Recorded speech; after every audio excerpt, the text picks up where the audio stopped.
Hello friends, हमारे channel positive health centre में आपका हार्दिक स्वागत है। कई समस्याएं ऐसी होती हैं जो मानसिक विकृति तो नहीं है, लेकिन बहुत ही वो प्रॉब्लमेटिक होती हैं। वो हमारे व्यक्तित्व से संबंधित होती हैं। तो आज मैं जो वीडियो बनाने जा रही हूँ वो पर्सनैलिटी डिसऑर्डर या व्यक्तित्व विकृति पर आधारित है। सच पूछिए तो ये बहुत ही विस्तृत है। एक वीडियो में इसको समाना असंभव है, इसलिए इसके मैं कई सीरीज़ बनाऊंगी। फर्स्ट सीरीज़ में मैं आपको ये बताने जा रही हूँ कि पर्सनालिटी डिसऑर्डर या व्यक्तित्व विकृति क्या है। सामान्य तौर पे व्यक्तित्व विकृति कोई मानसिक समस्या नहीं है, बल्कि बिहेवियरल डेविएशन है। हमारे व्यवहार में विकृति आ जाती है और ये हमारे पर्सनैलिटी ट्रेट से डिपेंड करता है। कुछ चीज़ें, कुछ स्वभाव बदलती रहती हैं, लेकिन कुछ हमारे व्यक्तित्व में मौलिक रूप से स्थापित रहती हैं जो लंबे समय तक रहती हैं। व्यक्तित्व संबंधित विकृति कई प्रकार की हो सकते हैं। कुछ लोगों में एक विकृति विकार होता है और एक ही लोग में कई प्रकार के पर्सनालिटी डिसऑर्डर्स हो सकते हैं। तो इसके विषय में कुछ कह पाना बहुत मुश्किल होता है। व्यक्तित्व विकार है क्या? अगर आप ये जानना चाहते हैं तो आप बने रहिए हमारे वीडियो में अंत तक।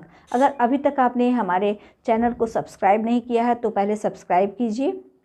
व्यक्तित्व विकृति हमारे व्यवहार में विकार आने की वजह से होता है और यह समस्या उस व्यक्ति से ज़्यादा उन लोगों को होती है, क्योंकि उसके व्यवहार में इतनी विचित्रताएं होती हैं कि उनके साथ रहने वाले फैमिली मेम्बर्स और समाज परेशान हो जाते हैं और उस व्यक्ति को शायद आभास भी नहीं होता है कि उसकी समस्याएं इतनी कठिन हैं या उसकी वजह से दूसरे लोग इतने परेशान हो रहे हैं।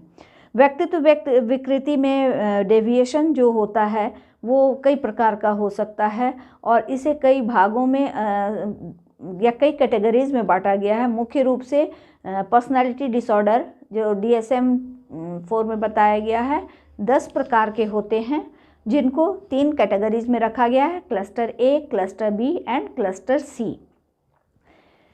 लेकिन उसमें भी कुछ कॉमन प्रॉब्लम्स ऐसे हैं जो हर प्रकार के व्यक्तित्व विकृति में पाया जाता है, चाहे वो क्लस्टर A में हो, B में हो या C में हो। तो वो लगभग 4-5 ऐसे कॉमन सिम्टम्स हैं जिससे आप पहचान सकते हो कि ये व्यक्ति बदमाशी नहीं कर रहा है, इस व्यक्ति में कुछ समस्याएं हैं। जैसे पहला, विघटित या डिसरप्टेड व्यक्तिगत संबंध। उनका पर्सनल या इंटरपर्सनल रिलेशनशिप कभी सेटिस्फैक्ट्री नहीं होता है, वो बिल्कुल विघटित होता है। चिरकालिक या क्रॉनिक दुखदायी व्यवहार। उनके व्यवहार लंबे समय से ऐसे होते हैं कि उनके साथ रहने वाले को भी दुख देते हैं और उनके लिए भी दुख का कारण होते हैं। तीसरा, नकारात्मक नतीजा। उनके बिहेवियर, उनके एडजस्टमेंट या उनकी जो भी समस्याएं हैं वो अंततः नकारात्मक ही रिजल्ट देते हैं, जैसे डाइवोर्स, जैसे ड्रग एडिक्शन।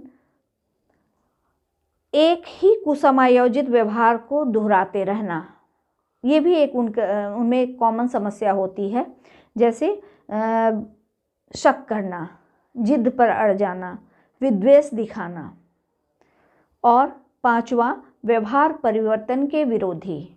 वो अपने इन व्यवहार, जो उनके व्यवहार असामान्य तो मैं नहीं कहूँगी, लेकिन विघटित होते हैं या बिल्कुल ऐसे होते हैं जो समाज या लोगों में स्वीकृत नहीं है, अस्वीकार्य है, वो उसको मानने को तैयार नहीं होते हैं कि ये गलत है या गड़बड़ है, उसमें परिवर्तन करना चाहते हैं। ना वो स्वयं परिवर्तन करना चाहते हैं और ना दूसरे को इसकी आज्ञा देते हैं कि वो उनके उस व्यवहार में परिवर्तन लाएं। अब मैं संक्षेप में इसके जो टाइप हैं 10, उसको 3 कैटेगरीज में क्या क्या है वो मैं बताऊंगी। क्लस्टर ए में जो आते हैं 3 प्रकार के पर्सनालिटी डिसऑर्डर या PD आते हैं, जैसे paranoid personality disorder, schizoid personality disorder and schizotypal personality disorder. Cluster B में जो आते हैं वो 4 प्रकार के हैं: histrionic personality disorder, narcissistic personality disorder, anti social personality disorder और borderline personality disorder. Then third cluster C में 3 प्रकार के पर्सनालिटी डिसऑर्डर आते हैं: avoidant personality disorder, dependent personality disorder और ऑब्सेसिव कंपल्सिव पर्सनालिटी डिसऑर्डर। मैं आगे जो वीडियो बनाऊंगी उसमें सबसे पहले मैं क्लस्टर बी से रिलेटेड पर्सनालिटी डिसऑर्डर के बारे में अलग अलग वीडियो बनाऊंगी, जो कि मोस्ट कॉमन है और आपके आसपास कई लोग ऐसे दिख जाएंगे जो इन समस्याओं से परेशान हैं और जानकारी के अभाव में उनका सही उपचार नहीं हो पा रहा है।